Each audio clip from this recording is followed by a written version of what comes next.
donc nous, en fait, on a un petit peu, pour modéliser en fait le temps de l'expérience, c'était notre problématique, on a un petit peu été obligé d'aller un peu dans la structuration du projet. Donc en fait, on a modélisé sur trois niveaux de détail en fait dans l'expérience.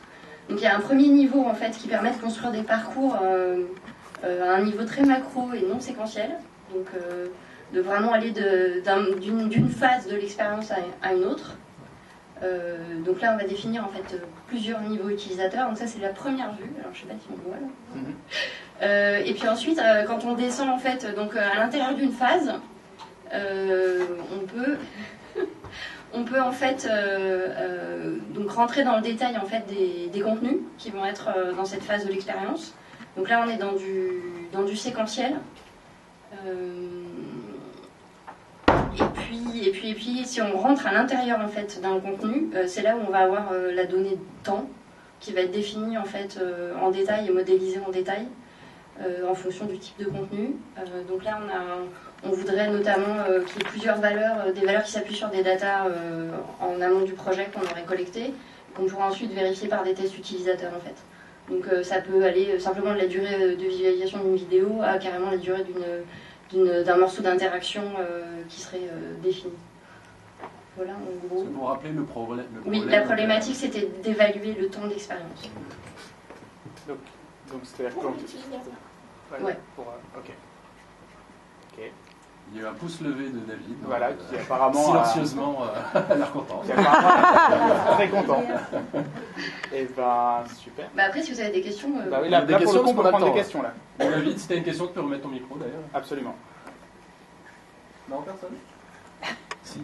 Au macro, tu peux détailler s'il te plaît? Qu'est-ce qu'il y a au macro? Oui, il y a du macro non séquentiel, du macro séquentiel et du micro. Là, on est vraiment sur un atome, un élément de contenu en fait. La différence, c'est le niveau de détail qu'il y a en fait. Ouais, mais ça permet d'aborder vraiment un parcours dans son ensemble. Donc. L'idée, c'est que cette chose-là, on peut la définir très spécifiquement, tandis que ces choses-là, elles sont. Ça va dépendre beaucoup de parcours qui est non linéaire. Du coup, en fait, c'est dès qu'on vient modifier quelque chose ici. Et c'est ça qui va générer en fait des informations pour évaluer les différents parcours. D'accord. Donc on part d'en bas ou on part d'en haut?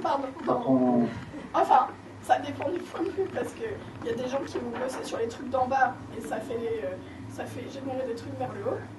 Et puis il y en a qui vont avoir besoin de la vision globale et du parcours utilisateur de toute l'histoire finalement pour pouvoir travailler les éléments de contenu de détail. Donc, ça dépend en fait. En fait, c'est trois écrans différents en fait. Hein. C'est vraiment des niveaux de définition d'un élément simple de contenu jusqu'à l'expérience globale en fait. Là, ça va être les concepteurs, les développeurs qui vont créer les contenus, qui vont avoir besoin de ce niveau-là. Et puis après, là, ça va être plutôt. Voilà, on peut se positionner après en fonction de son rôle sur l'échelle. Et juste pour que je comprenne bien par rapport à la présentation d'avant, est-ce que vous avez tous travaillé sur des choses différentes qui sont censées se regrouper? C'est ça. Ok, c'est super, bravo. Okay.